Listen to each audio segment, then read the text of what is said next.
ito na siya. Binago na. Ginawa na siyang bakal. Oh no! Ano ba yan? Oh, babalik. Nakakatakot sundan mga ka-journey itong mga ganitong trailer truck. Ay, may nasiraan. Oh no! Kaya pala matraffic.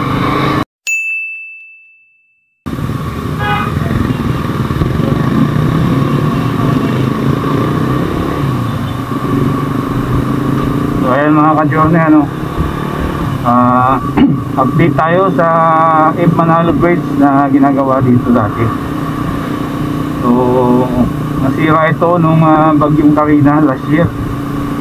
So ang ginawa, binago yung tulay mga ka-journey, ginawang bakal. So ngayon passable na siya sa mga motorista. Ayan. Ang limit lang nito mga ka-journey is ano lang, 10 tons to ayan na siya. Saka may vertical clearance na mga ka-journey. 3 meters lang yung vertical clearance niya. So, ito na siya. Binago na. Wow! Ginawa na siyang bakal. Ayan, maganda na. Tiyak, matibay na ito. Kaya nga lang, ingat lang dito kasi madulas to kapag umulan. Ayan o. Pasabol na to sa mga light vehicle. Ayan, hanggang 10 tons lang yung limit niya. So mababawasan na yung traffic sa Amang Rodriguez Avenue. Hindi totoo yan. So pili lang dumaan dito yung mga light vehicle dito sa highway na to. Bukas lang siya mga ka-journey from 5 PM to 11 PM.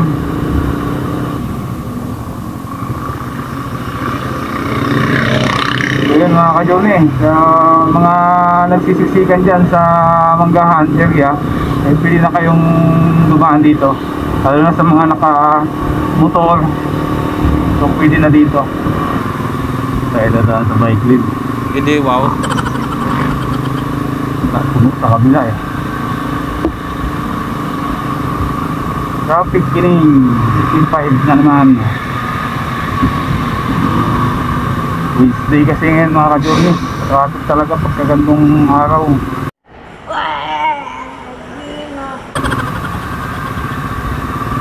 Notice tayo kundi dito sa bike lane. So naka-shallow lane naman yung bike lane mga ka-journey. Bola lang yan. So pwede tayo dito.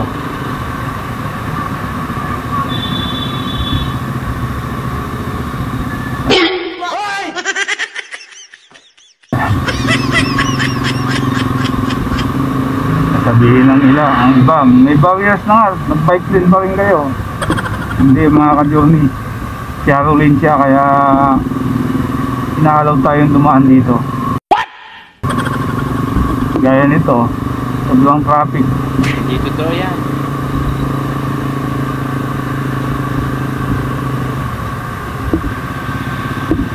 Wala naman halos dumadaan na bike. Sayang lang din naman kung di magagamit yung area na to. Okay.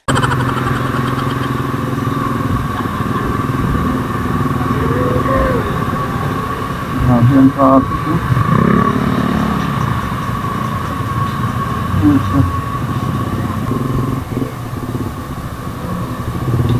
Padaan kami, padaan.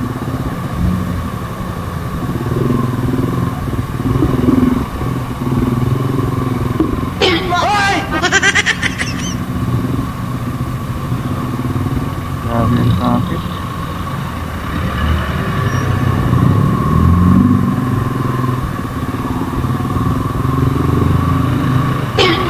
Ano ba yan? Oh, babalik.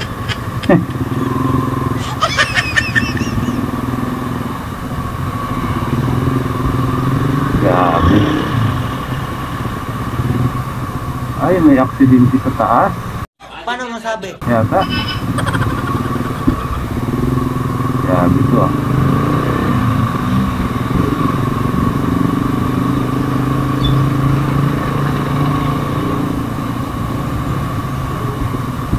Oh no!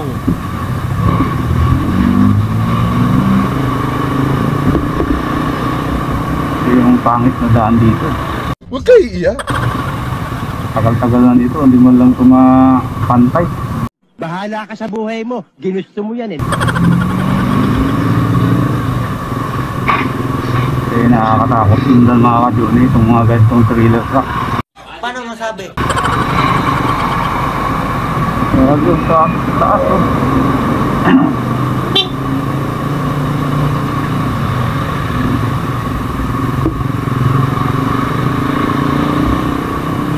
Wow.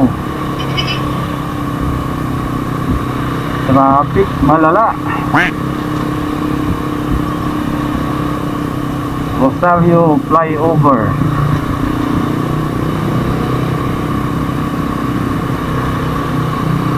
Hindi nakakatakot kapag may matras dito. Sigurado, tatalon ka rito pag may matras. Bola lang yan. Ay, may nasiraan. Oh no! Kaya pala matraffic. Mayroong nasiraan na close van.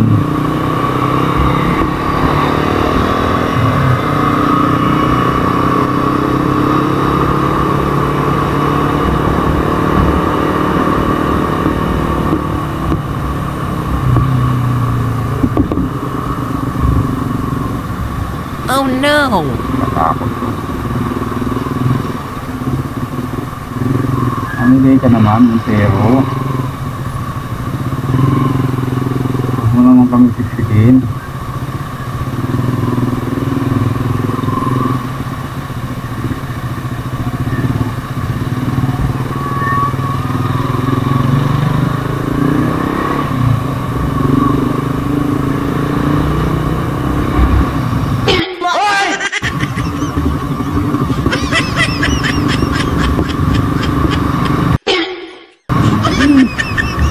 Bilis!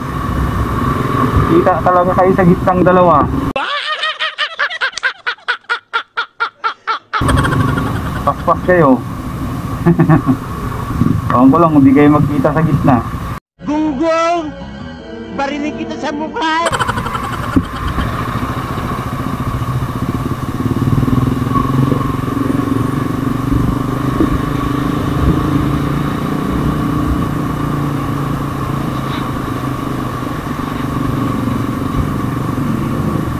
Kasi nakakatakot mga ka-journey kapag may nawalan ng preno dito.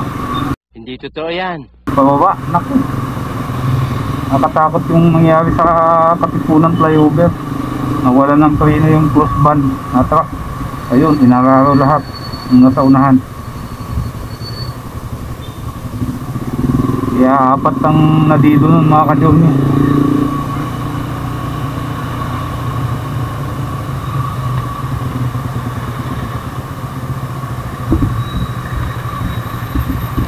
Kaya kailangan pagka ganitong mga pababa, aware tayo kapag may mga nakasunod na dump truck sa atin, malalaking sasakyan.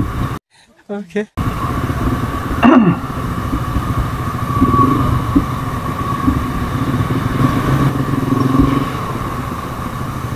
Nagikis-ikis man kayo ay.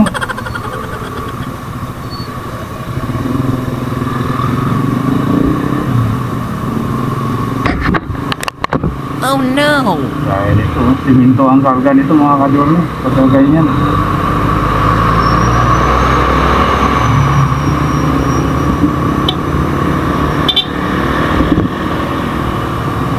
Nakakatakot yung mga nakakatakot yung mga biglang cabin.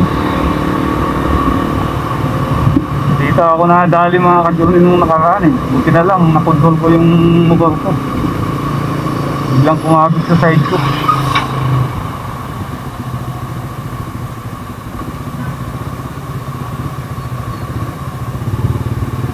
Thank you.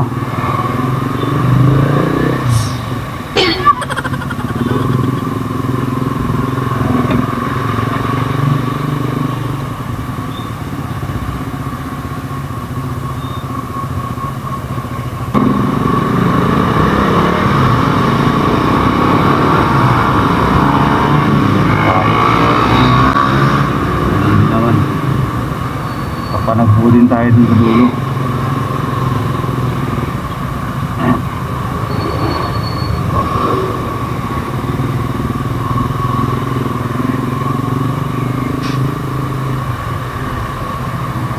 Oh no!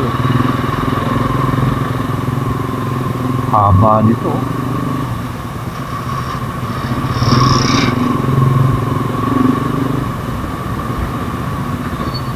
Nakakatakot ulit yan.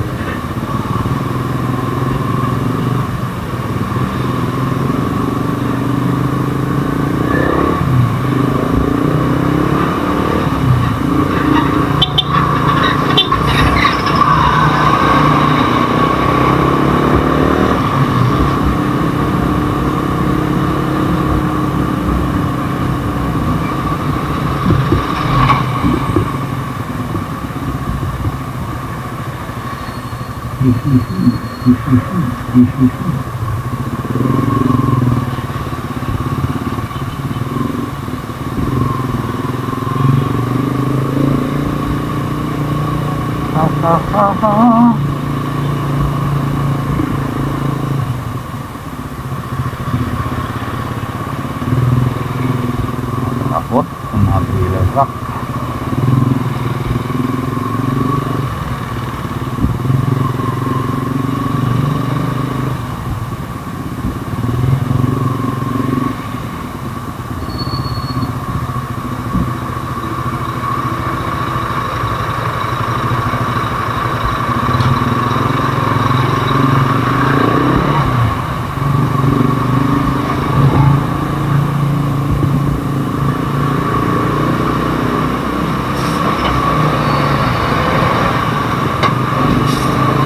Full, ayaw ko full.